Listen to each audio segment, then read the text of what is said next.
اہل زاویہ کی طرف سے آپ سب کی خدمت میں سلام پہنچے۔ میرا آج کا موضوع ہے روح کی سرگوشی۔ یہ ٹاپک اتنا خوبصورت ہے کہ اس کی ہر لائن سنہری حرفوں میں انورٹڈ کوماز میں لکھنے کے قابل ہے۔ ہر لائن ہماری زندگی کا رخ موڑنے کے لیے، ہر لائن ہماری زندگی کو دیکھنے کا نظریہ بدلنے کے لیے بہت ہی اہم ہے، بہت ضروری ہے۔ اشفاق احمد کہتے ہیں کہ جھوٹ میں اپنی کوئی ذاتی اور موروثی طاقت نہیں ہوتی، جھوٹ کی تو اپنی ایگزسٹنس کے لیے بھی سچ کا سہارا لینا پڑتا ہے، سچ سے اس کی طاقت ادھار لینی پڑتی ہے۔ اس طرح روحانیت کی بنیاد بھی سچ پر ہے۔ آپ مجھ سے کئی بار سوال کرتے ہیں کہ اشفاق صاحب یہ روحانیت کیا ہوتی ہے، اس میں کیسے داخل ہوا جا سکتا ہے؟ روحانیت کردار کا مطلب ہے قدرتی نیچرل کردار، نیچرل کردار کا مطلب ہے سچا اور راست بات۔ اس روحانی کردار اور روحانیت کے خواص حاصل کرنے کے لیے مراقبے کی سخت ضرورت پیش آتی ہے، اور مراقبہ کئی قسم کا ہوتا ہے، لیکن یہ 6 قسمیں زیادہ توجہ طلب ہے۔ اپنی ذات کا مشاہدہ،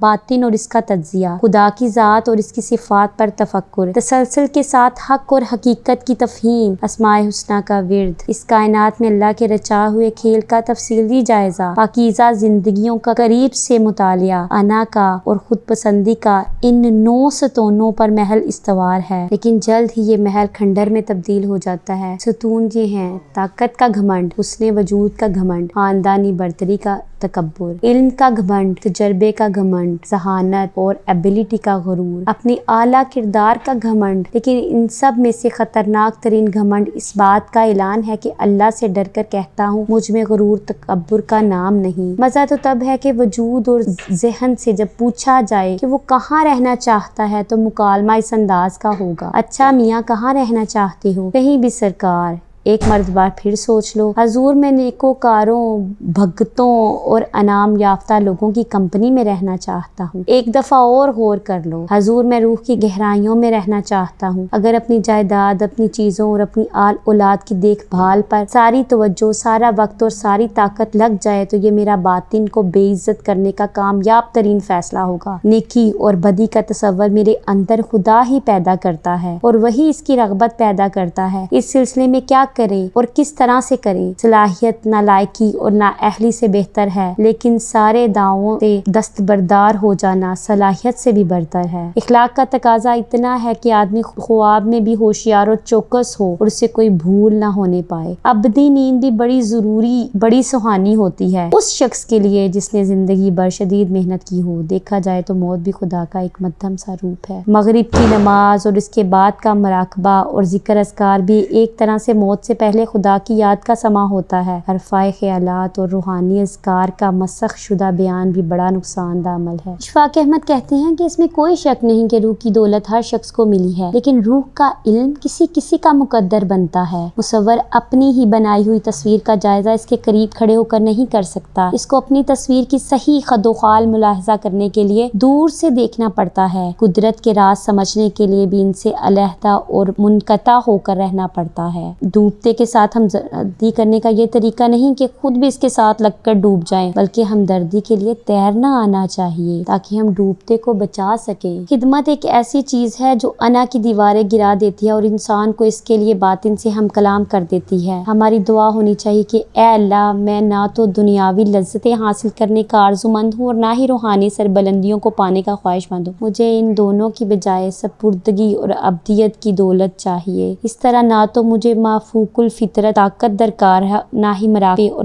مکاشفے کی دولت کی خواہش ہے۔ دینی ہے تو مجھے ناداروں اور بیچاروں کی خدمت کی طاقت دے دے، تیری بڑی مہربانی۔ اشفاق احمد کہتے ہیں بیکار اور فضول چیزوں کا علم حاصل کرتے رہنا اپنے آپ کو پریشان کرنا اور عرفۂ درجات کے حصول سے محروم رکھنا ہے۔ سائنس نے غضب کے حساس آلے ایجاد کیے ہیں جو دور دراز کے ستاروں کی حرارت تک ناپ لیتے ہیں، لیکن افسوس سائنس کے پاس ایسا کوئی آلہ ہے جو روح کے اندر کی سرگوشی سے روشناس ہو سکے۔ نیکی اور بدی کبھی بھی اکیلی نہیں آتی، دونوں اپنے ساتھ اپنا ڈھیر سارا ساز و سامان اور اسباب لے کر آتی ہیں اور ہماری ساری زندگی پہ چھا جاتی ہیں۔ خواتین و حضرات، میں دعا کی بابت پہلے بھی کئی بار عرض کر چکا ہوں۔ دعا انسان اور اس کے پروردگار میں خوبصورت رشتہ ہے جو ازل سے ابد تک رہے گا۔ سچی عبادت، دلی دعا اصل میں زندگی کا چلنا ہے۔ سچی اور راست باز زندگی دعا سے مارز وجود میں آتی ہے۔ دعا انسان اور اللہ میاں کے درمیان عاجزی پر مبنی سرگوشیوں کا نام ہے۔ ایک انسان جو دکھ اور کرب یا خوشی میں آسمان کی طرف دیکھ کر دعا کرتا ہے، اس خوبصورت روحانی سرگوشی کو ماپنے یا جاننے کے لیے نہ کوئی آلہ ایجاد ہوا اور نہ ہو سکتا ہے۔ انسان اور اللہ تعالیٰ کے مابین ایک کیا معاملہ ہوتا ہے؟ روح کی سرگوشی کا نام دعا ہے،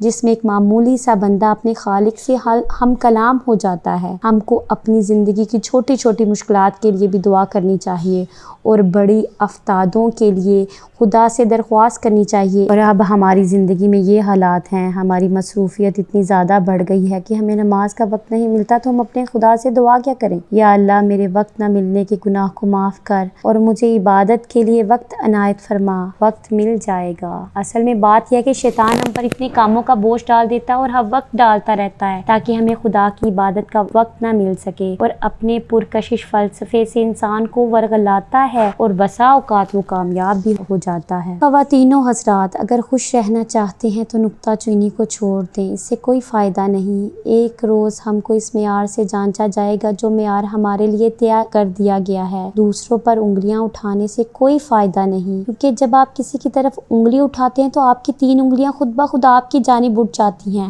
پھر فائدہ آپ کو کسی دوسرے کے نوکر پر نکتہ چینی کرنے کا کیا حق حاصل ہے، جبکہ وہ کوئی دوسرا خدا کی ذات ہو؟ اگر نوکر اپنے مالک کے احکام کی بجا آوری کر رہا ہے اور اس کے ارشاد پر چل رہا ہے تو وہ جاننے اور اس کا مالک ہم کون ہوتے ہیں؟ یہ جو زندگی کا وقت ہے یہ بہت قیمتی ہے، اسی میں ہم اپنے خدا سے باتیں کر سکتے ہیں اور اسی وقفے میں ہم اسے پکار کر اپنی خرابیاں دور کروا سکتے ہیں۔ اللہ ایسا کاریگر ہے کہ وہ آپ کی ساری خرابیاں آن واحد میں درست کر سکتا ہے۔ اللہ سے یہ دعا کرنی چاہیے کہ اے اللہ، ہمیں علم و عرفان سے کلی واقفیت حاصل نہ کر سکنے کے غم میں مبتلا نہ رکھ، ہمیں تیری ذات پر ایمان لانے کے کسی بڑی دانش کی ضرورت نہیں ہے۔ آسمانوں سے زمین تک سفر کرنے کے امین ہیں، ہم زمین پر اترنے والے آسمانوں کے نمائندے ہیں۔ جب ہم آسمانی احکامات کی تابع رہیں گے، اگر خدا نخواستہ ان سگنلز کے ماننے میں کوئی چوک ہو گئی تو ہمارا یہاں کا قیام مشکل میں پڑ جائے گا۔ بہت سے مسلمان اسلام کو اختیار کرنے سے گھبراتے ہیں اور ہچکچاتے ہیں۔ ان کا خیال ہے کہ اسلام کو اپنانے سے انہیں اس گناہ کو چھوڑنا پڑے گا جس کے وہ عادی ہو چکے ہیں اور جو ان کی زندگی کا جز بن چکے ہیں۔ ان کو معلوم ہے کہ وہ بہت ہی کمزور ہیں اور ان سے بے راہ روی ترک نہیں ہو سکے گی۔ ہمارے مراقبے اسی وقت ہمیں خیر عطا کر سکتے ہیں جب تک ہم اپنی ذات کو نہ پہچان لیں، اپنے پروردگار کے ہونے کا یقین حاصل نہ کر لیں، اپنی ذات کو گھمنڈ و انا سے باہر نکال کر اپنے شفاف وجود کو ہتھیلی پر رکھنے کا کام انسانیت اور روحانیت کا ہے۔ اللہ آپ کو آسانیاں عطا فرمائے اور آسانیاں تقسیم کرنے کا شرف عطا فرمائے۔